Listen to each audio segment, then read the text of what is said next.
Tropical glaciers in the Peruvian Andes have lost 56.2% of their total surface area in 6 decades, meaning that more than half of Peru's Andean glaciers have already disappeared.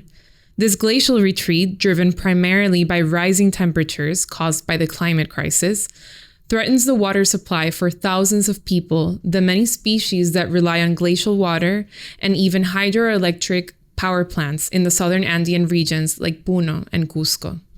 But the glaciers tell us another story, one about our past, that reveals what the future could look like, that is also at risk of vanishing. Locked in the ice of the Quelccaya glacier in the Cusco region, there is a record of temperature and precipitation over the past 1,800 years, and it's likely to slowly disappear as well. Today, we're speaking with Professor Lonnie Thompson, a glaciologist from the United States who has been studying tropical glaciers for over 40 years and has a particular interest in the Quelccaya glacier. Professor Thompson, thank you so much for being with us.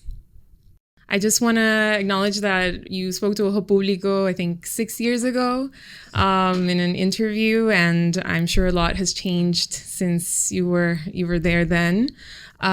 You have just been in Quelccaya in Cusco, correct? That's correct. Yes. Yeah. Can you just tell us a little bit about what that latest trip was like to Quelccaya? Sure. The Quelccaya ice cap, which is the largest tropical ice cap on Earth, and it's very unusual, and this is why we would like to see it preserved for the future. That ice cap has a record of climate here in the Andes going back 1,800 years, temperature, precipitation. But it has been retreating very rapidly since the 1970s. And since 1985, if you look at the satellite images and you look at them today, we have lost 42% of the area of that ice cap, and we've lost 61% of the snow cover. And it's now melting at the summit, and the melting, the water goes through the porous upper layers of the glacier and erases the climate signal that we were able to get there in the past. So the ice cap is changing very rapidly. We think it's approaching a tipping point where we may even have lakes forming on the flat top of that particular ice cap. So we're very concerned about the rate at which it's retreating. If you look on the western margin, it's at least 14 meters per year retreat. I mean, just a steady, and eventually this ice cap will disappear, and the water resources that are so important to the local and the Cusco region will disappear with that. Can you explain what had to happen back when you were here, for the first time, several decades ago, for the melt to not be inevitable, for the glacier to have kept most of of the size that it had back in the 90s? Well, the problem is this global temperature rise that's affecting every glacier on this planet, and it doesn't matter. Every glacier in Peru, every glacier in the Himalayas where we work, around the world, including Antarctica and Greenland, are melting in today's world, and we know exactly what's driving that. It's the rise of carbon dioxide, methane, nitrous oxide in our atmosphere, and unfortunately, not only is that rising, it's accelerating. And even though we have programs like the Intergovernmental Panel on Climate Change that comes out every 5 to 7 years, it's very clear what's driving this temperature rise. The fact is we, as human beings, have done nothing to slow it. And in fact, it's accelerating. And the temperatures will continue to rise, and Quelccaya will continue to see the impact of that on its area, and eventually it will disappear. You first came to Peru, what year was it? 1974. 74, very different as a graduate country. Student. As a graduate student. Yes. I'm wondering what drew you to the Quelccaya glacier. Was it just that it's, the biggest No. Well, it wasn't an easy story. When I did my PhD comparing the very first climate record from Antarctica, from Bird Station, to the very first ice core record from Greenland, Camp Century. And it was then I realized how far apart these are on our planet. And it was fortunate that there was a geographer who had made the maps of the glaciers of the world. And he had these aerial photos. And in those aerial photos, we found the Quelccaya ice cap.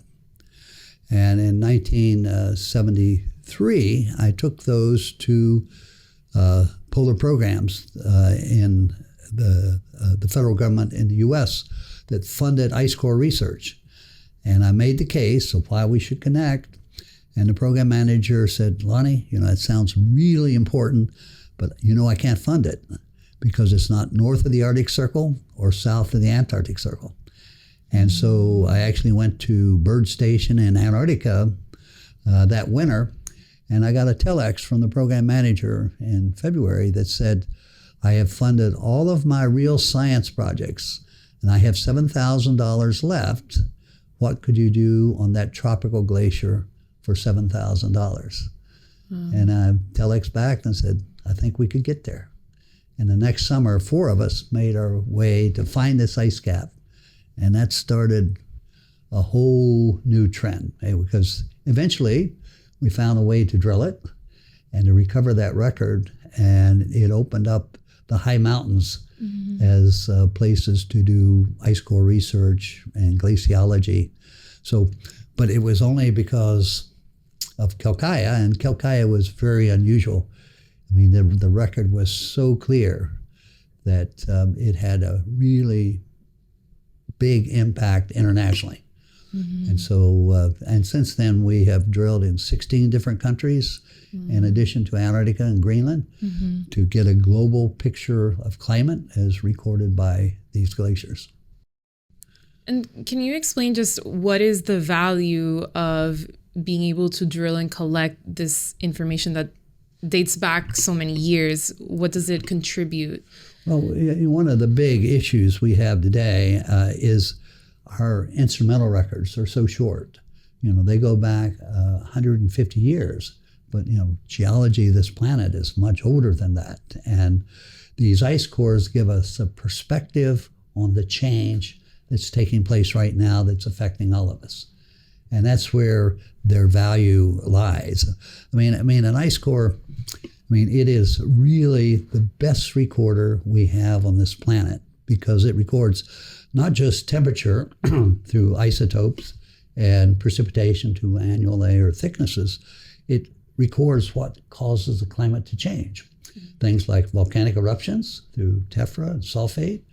There's a history of the output of the sun through cosmogenic nuclides like beryllium-10, chlorine-36. There's a history of the gases in our atmosphere in the bubbles.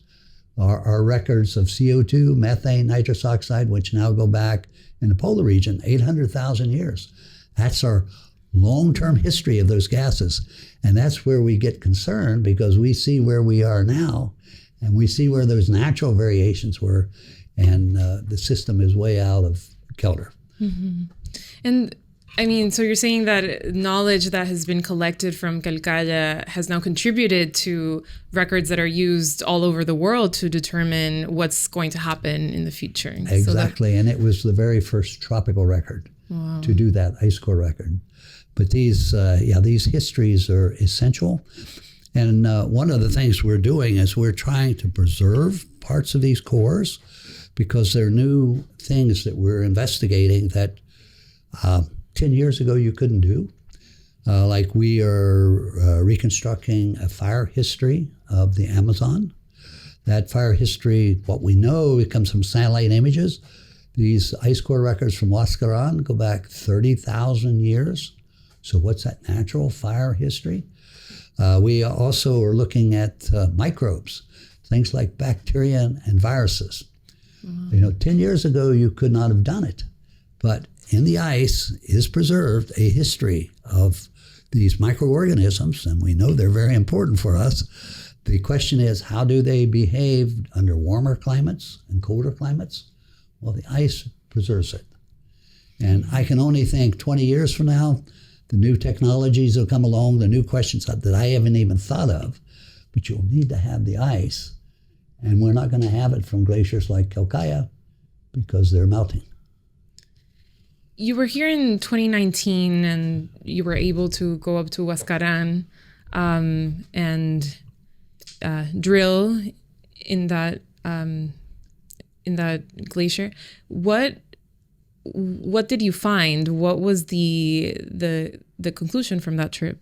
Well, first of all, we drilled 2 cores from the col, which is at 6,050 meters, and then 2 cores to bedrock from the southern peak, which is at 6,768 meters. And so these are the highest ice cores that we can ever recover from the tropics. That's the highest mountain. And the records are fantastic. As I say, they go back 30,000 years. And there's a history of temperature. There's a history of chemistry. We're developing this fire history of the Amazon. But we're also developing the very first tropical methane history for this planet. Right now, the only records of methane come from Antarctica and Greenland. And we have a record right above the largest natural methane producer on Earth, which is the Amazon rainforest, the wetlands. And that history is fantastic. And the results of the analysis in our labs they're just now being published. It also turns out that Huascarán is uniquely placed on this planet. I mean, we had nothing to do with where it's located, but it's 9 degrees south of the equator. And we know that when temperatures rise in Antarctica, they fall in Greenland. And when they rise in Greenland, they fall in Antarctica. But Huascarán is right at the fulcrum, so it's not picking up those changes. It's actually picking up global temperatures.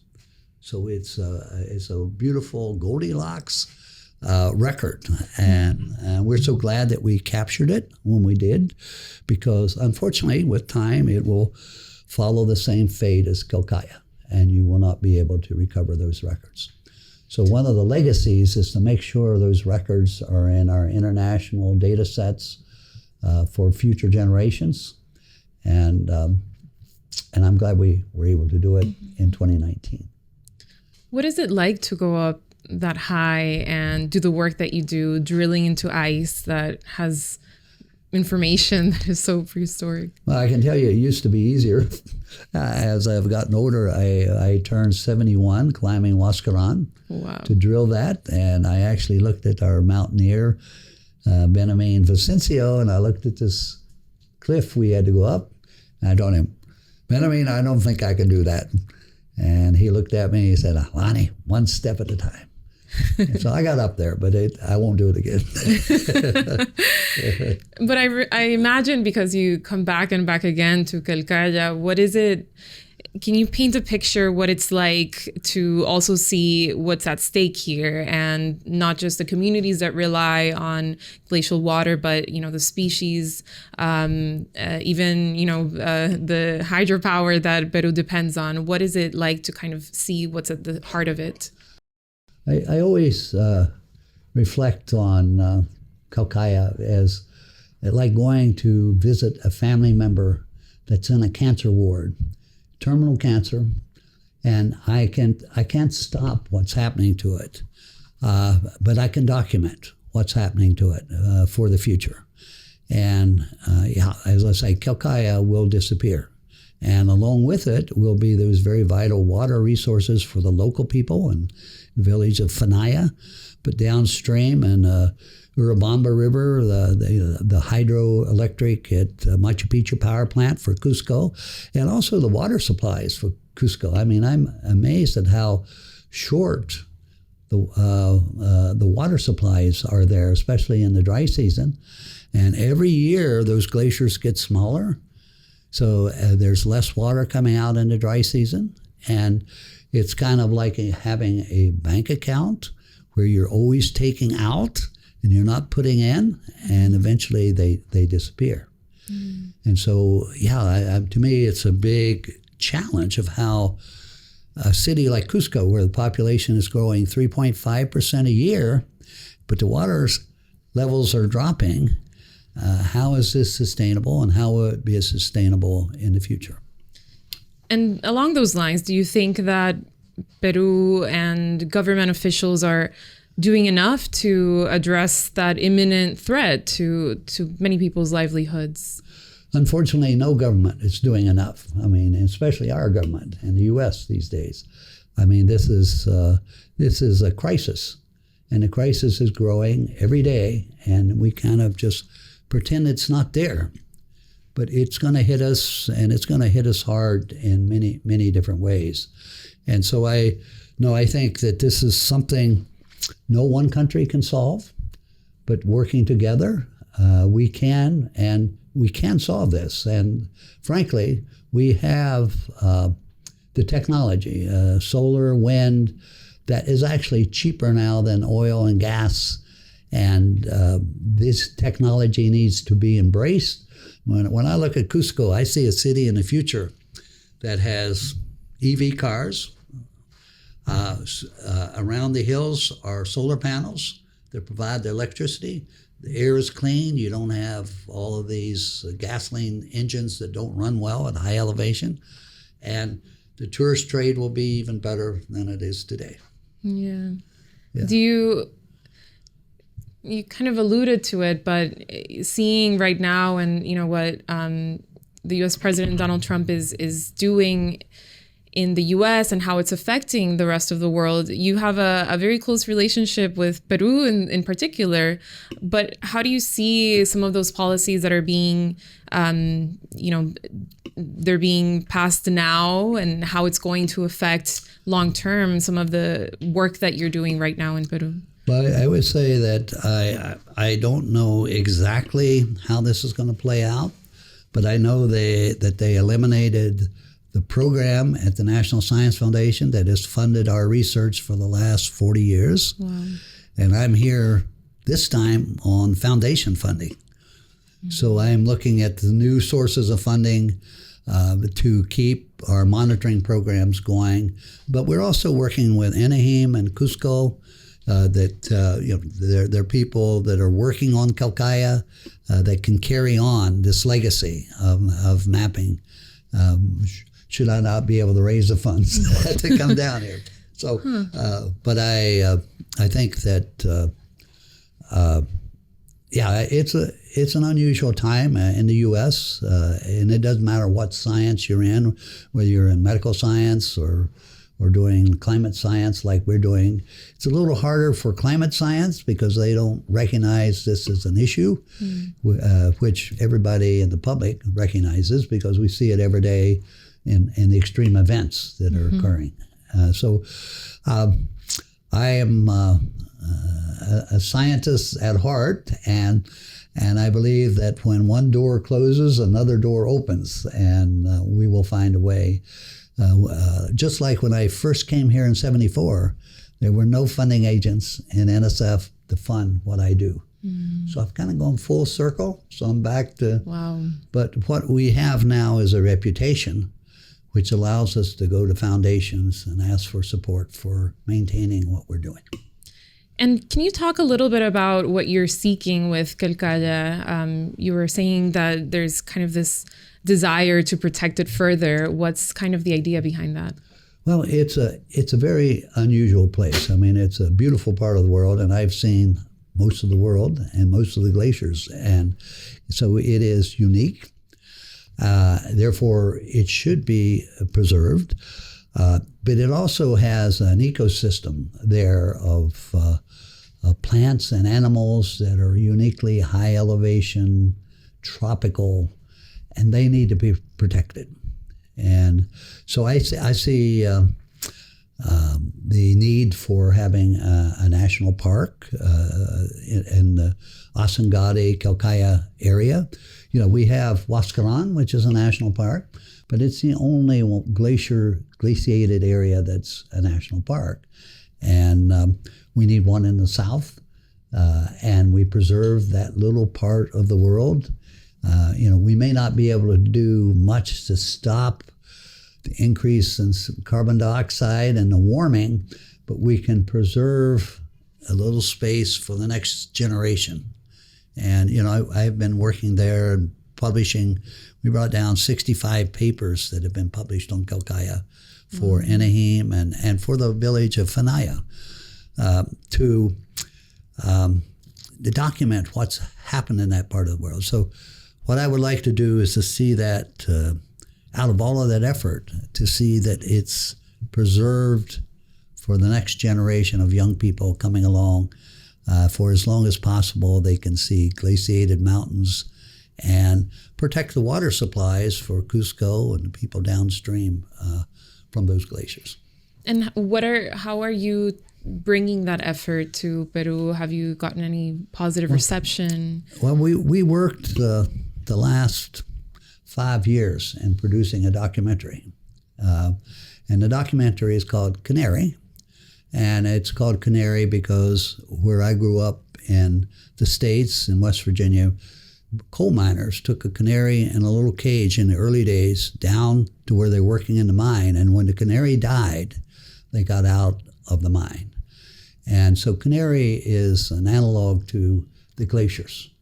There are canaries telling us what's happening to the climate of this planet, and that we really need to do something about that. Well, Canary came from the idea that my daughter actually told me over a decade ago. She said, "Dad, one more ice core, not going to change anything. You're going to have to reach thousands or millions of people." And so when we had an opportunity, a company from LA wanted to do a documentary about a scientist, I said, okay, well, we'll give it a try. And so the film is to inspire the next generation of young people, but is also to tell the climate crisis story. And so we have just finished dubbing in Spanish and subtitling in Spanish. So when I come in October, we're going to have the premiere of Canary in Peru. And we will start that in Cusco. But we've already been down to talk with Parliament here. They would like to have a screening in Parliament. And we'd like to have screenings here in Lima, universities, and up in Huaraz, Cusco, Sicuani, Puno, down through that area. And we hope the film can be used to push this idea of how special this part of the world is and to preserve it for the future. And what do you think makes tropical glaciers so special in your view? Well, I think that there are things that they record that you can't get from polar glaciers. For example, El Nino, that's a tropical phenomenon. Or if you're in the Himalayas, it's the monsoons. And these phenomena impact the lives of millions of people as they change through time.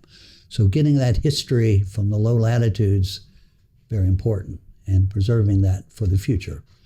So they're really unique records, very difficult to get. I mean, the challenges of working at those high elevations are tremendous. And we have records from places on this planet like Kilimanjaro in Africa.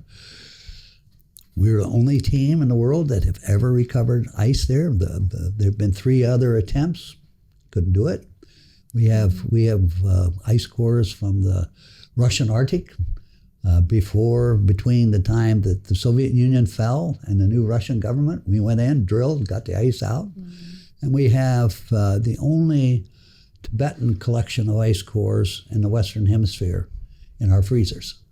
So they're a unique collection, global collection, and we like to preserve all of those for the future. How do you remain optimistic about the future? Because you were even showing me the map of how the glacier has receded in Quelccaya. So how do you stay optimistic? Well, I can say there are good days and bad days on this, but I would say the thing that makes me most optimistic is that we have worked in these 16 countries. We have worked with all kind of cultures and all kind of people. And there are far more good people trying to do the right thing than bad people who are trying to destroy the system in which we live. And my idea is that if we can capture that in the world, we can change the world. And I do watch, I mean, even though we have Donald Trump as our president, if you go to a state like Iowa, 30 to 40% of its electricity is coming from wind. You go to Texas, there are more windmills than there are oil fields. The solar technology is so cheap that economics will drive the adoption of these new energy sources. And so I think that you can have leaders who say this and say that, but at the end of the day, the fact that these alternative energies are cheaper, cleaner, means that they will be adopted. Mm-hmm. And I just hope it happens fast enough so we can avoid some of the extremes of climate change that will affect so many people. And unfortunately, the people who get impacted the most are the poor people who have the least ability to deal with those changes. Mm-hmm. And so, but it's based on having seen, I mean, we work in extreme environments. We work with indigenous people, and they're good everywhere. Mm. And that's what I focus on. You were saying earlier that you think the Quelccaya is in a tipping point. Do you expect to come back to Quelccaya in Peru? Well, we'll see. I'm 77 years old, and getting up to those mountains is not as easy as it once was. That's admirable that you do. But I have a good team of young people coming along, and I'm hoping that they will carry on the legacy when I cannot. Mm-hmm. But I keep working on my health, making sure I'm as good a shape as possible, and for as long as I can do it, because, as I say, it's a beautiful place. Mm-hmm. I mean, it is to see that landscape and try to preserve that landscape for the future. I mean, it's spectacular, and there are not too many places in the world like that. Yeah. So, yeah. And do you anticipate that there's do you have like a year or a span of time that you think is going to take for the Quelccaya to completely disappear? Well, most of the models suggest 2100, but I think from what I've seen in glaciers and other low latitude regions, we'll be likely to make it to 2060. Okay. Once the melting starts on the summit, it will go very fast. Water is death to a glacier. And you start getting lakes, and the lakes absorb more energy, and that warm water just moves right through the glacier. Mm-hmm. Yeah. And what's your read on people that live near the Quelccaya and how they see the situation? Well, we have a very good working relationship. I mean, we showed the canary at Fanaya and the dub version, and the response of the local people is really great. And the fact is, I work with their parents, and some of them were just children, but they remember me coming through. And so we have a very good relation. And now we have there are tourists actually coming to Quelccaya, and there are overlooks where they have our photos of this glacier starting back in the 1970s, coming up to the present, so that tourists can see the change that's taking place there. And for the local people, this is a new income source, these tourists coming in, and I would like to see that area to become a national park, and then they can benefit long-term in a sustainable fashion in a tourist trade in that region. Mm-hmm. And that will kind of stabilize their lifestyles. Right now they depend so much just on alpaca and whether there's water or not water in a given year. So it gives them more flexibility, more stability. So if we can help in that, then that's a good thing. And I saw the trailer of your documentary, and I think someone said that you didn't seek out climate change. The climate change sort of came to you. And I was curious what you expected, I suppose, when you started off in this field. Well, I thought I was going to document how a tropical glacier behaves relative to a polar glacier. You know, what's the differences? Here in the tropics, we have a very strong wet and dry season, which gives us these beautiful annual layers on Quelccaya. And so I thought that's what we were going to do. That was the science.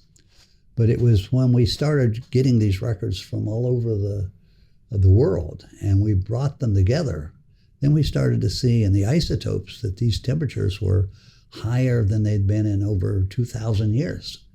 And the glacier is responding to that. And so I first saw melting on the summit of Quelccaya in 1991. And in 1992, I testified before the U.S. Senate on my concerns of climate change in these remote parts of the world, that the temperature was rising and the glaciers are melting. And unfortunately, it's only gotten worse since 1991. And I keep hoping that the glacier tells the story. To me, glaciers are my truth serum. Glaciers have no political agenda. They cannot be influenced by lobbyists or special interest groups. They're just summing up what's in their environment, and they're responding. And every glacier on this planet is telling the same story. And that's our canary. And it's up to us whether we're going to try to get out of the coal mine before to me, we only have three options. One is we can mitigate, we can reduce CO2, we can adapt to this climate change, or we suffer. And suffer is not good because it's not equally distributed. The poor will pay the bigger price. Mm-hmm. Well, Professor Lonnie Thompson, thank you so much for making time, and thank you for your work, your entire life, most of your life coming back to Peru. So thank you so much for sitting down with us. Well, it would be fantastic if out of all that effort, we could set off a little part of the world to preserve it for the future in the Quelccaya National Park. Absolutely. Yeah. Thank you so much.